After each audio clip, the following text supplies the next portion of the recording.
Good morning, how are you? Yeah, and that's what Heather says. How are you, world?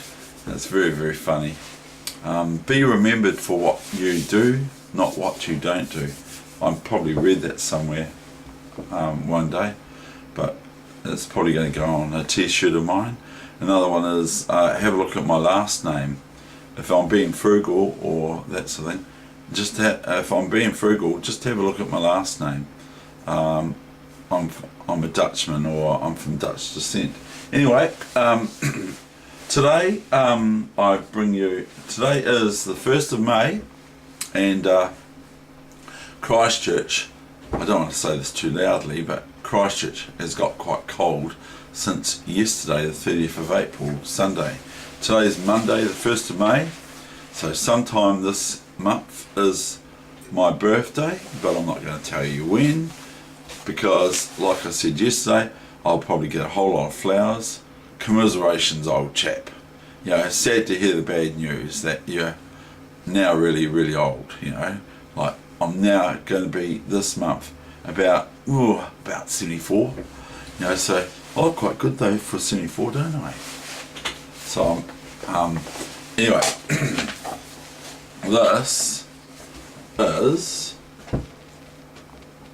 Mount Cook in my book, Faces of the Land, which is actually not too old because it's got a barcode on it, so it's not an antique book like some of my other books. But that's Faces of Aotearoa. This is Mount Cook, where tourists, like maybe yourself if you come to New Zealand, if you're from another country, tourists from another country, of course, because tourists, you can always tell a tourist in another country, but when they're in their own country they never look like a tourist because they're at home. If you see a tourist, you can tell they're a tourist, but they're the same as us or whatever, but they of the same country that they're in, but you can tell that they're a tourist because they might be carrying around a backpack and a map, you know, trying to find out where they are. This is Mount Cook, and as you see there's a wee little Cessna there also, a baby fokker or a wee Cessna that's dropped them off on top of the Mount Cook in the South Island of New Zealand. So that's that. But I always like that about tourists because when I go overseas, say I've only gone to Australia and a few times, and I like coming back to our country because primarily I'm a bit of a Kiwi, okay, and then I'm going to do the chess game soon, and you wait to see this chess game. So I'm going to be about 4 minutes, and here's one of our Kiwis, okay, and we all know what he does. World famous Kiwis. So I'm actually very, very proud to be a Kiwi. It's a good country, but you have to put up with it bad as well, which is, it's cold. It's cold today. I feel it's cold, and that's the thing. And so anyway, without further ado, now in 4 minutes I'm going to go and show you today's game. Now this game is fantastic, and with Mount Ruapehu yesterday,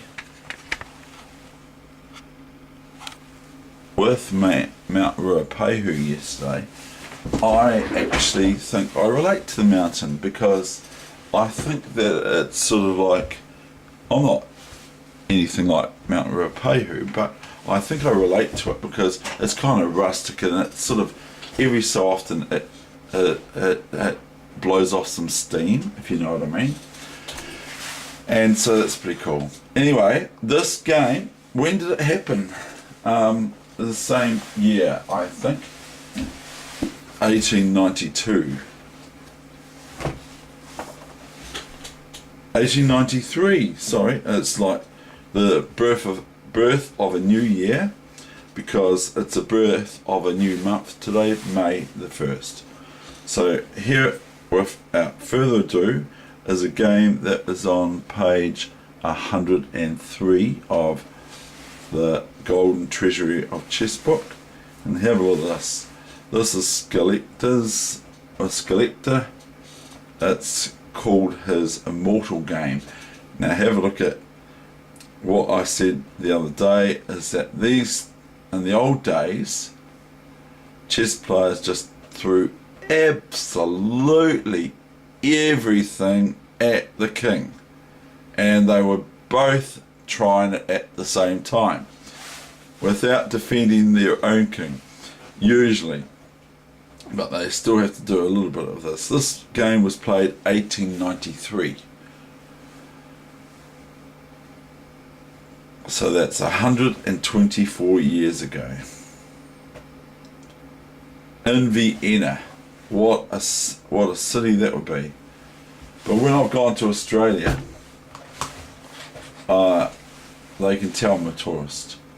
They can say, another New Zealander, go away, mate. And when you listen to the Australians, or when I listen to them, I think I know where they got their accent from. Is when they were young, in the cot, little wee babies, they would have had, that's the crows outside or whatever. That's my impersonation of crows. And then they go, that's how they talk. They talk like that, and it's quite cool. My brother's just become an Australian a number of years ago now. And anyway, so that's all good. But I'm not sure if his accent's going to come along that way. Anyway, here's today's game. Now have a look at this wee gem, and then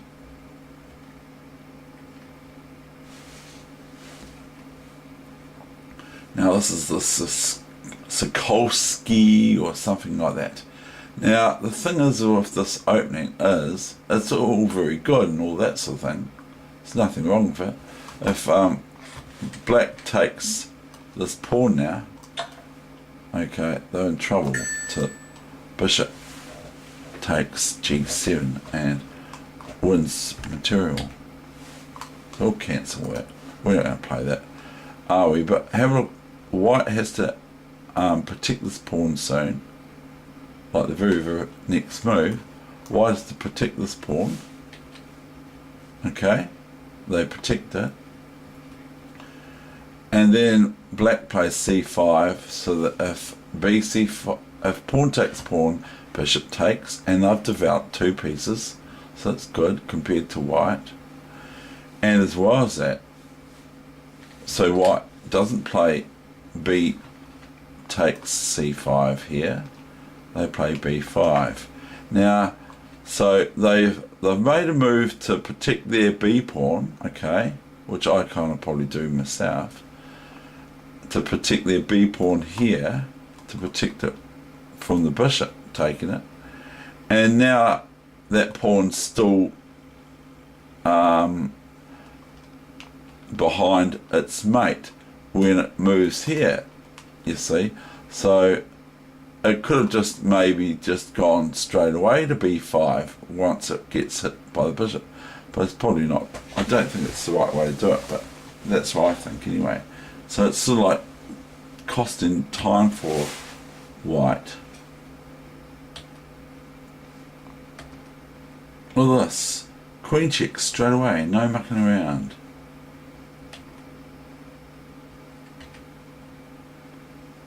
Knight here, knight to king 5 is sort of really sort of possible to play.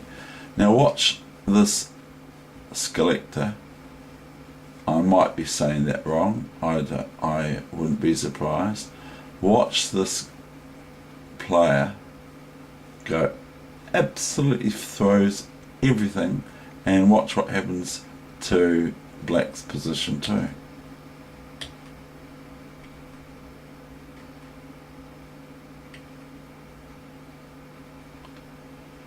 Now comes the proverbial bishop f2 check.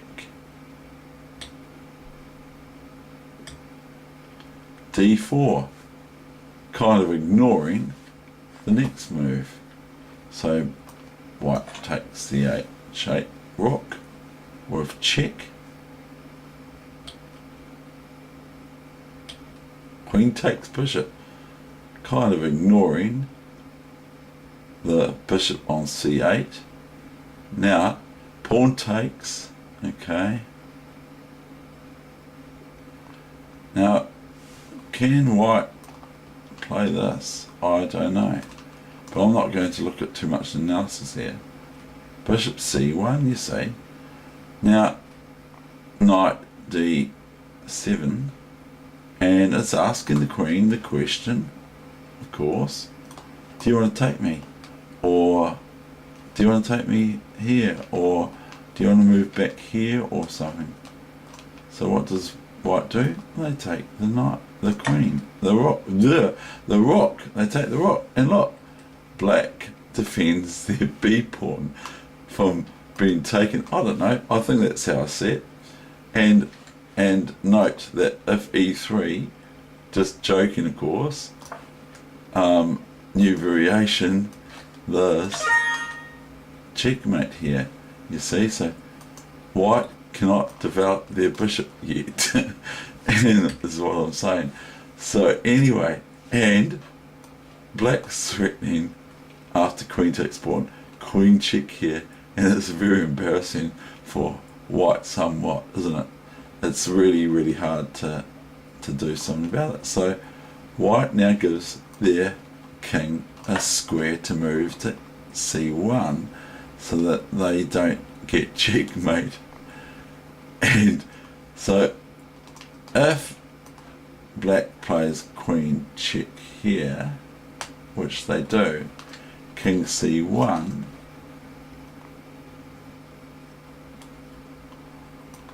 black would like to play this or something similar, but the thing is they're running out of time, and they're definitely running out of pieces. So if this, then merely the bishop takes the queen, pawn takes, and then black has to defend their bishop first to be able to play knight c3 check, but it doesn't work. So I'll show you. Queen check, new variation, bishop takes, pawn takes, and oh, by the way, I've just spotted this one, and that's it. It's just about, oh no, hold on, go here then, go here, because now this is no good, but black could play this, you see, which is threatening amongst other checkmates, this checkmate, knight c3 checkmate, or knight f2 checkmate.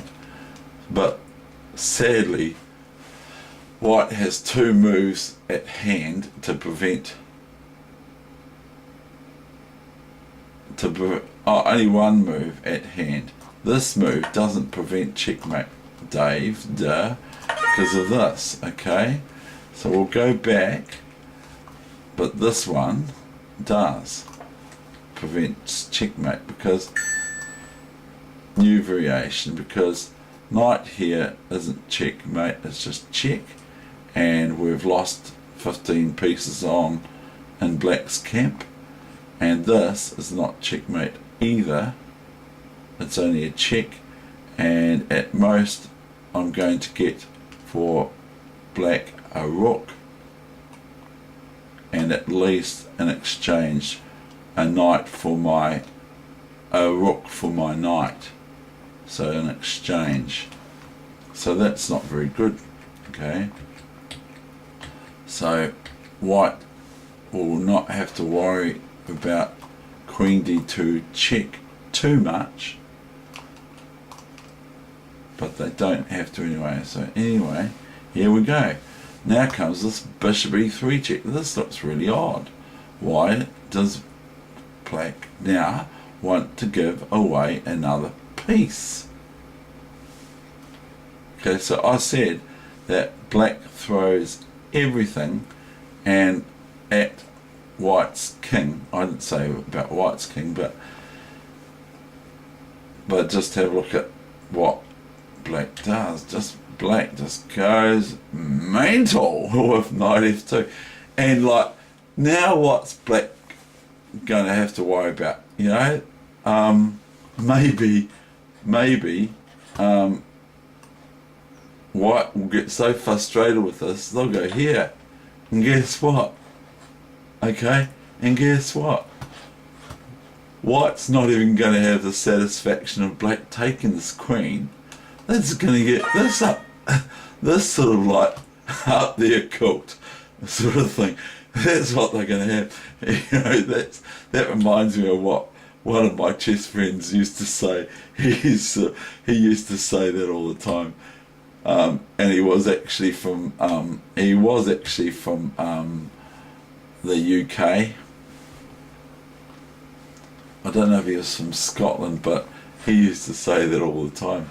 And he's still one of my friends to this day, and even he's a friend of Heather's on Facebook. Anyway, so black's just played knight f2, which threatens queen d1 checkmate. If the knight is taken now, it doesn't threaten queen d1 checkmate anymore, does it? So the knight gets taken. Okay, now we're left with a checkmate in 3 moves. Now the study for the day is, can you see it? And I'm going to be quiet.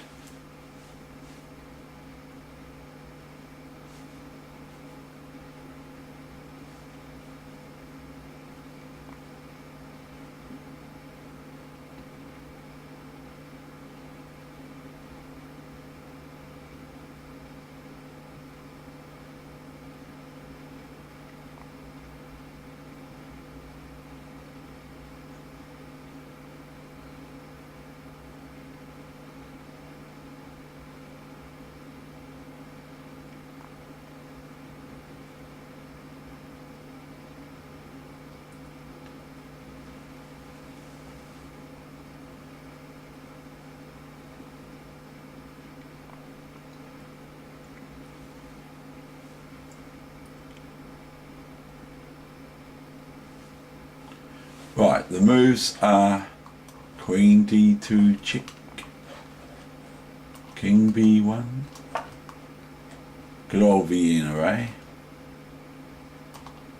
Queen d1 check, winning the bishop or the rook, king a2, queen c2 checkmate.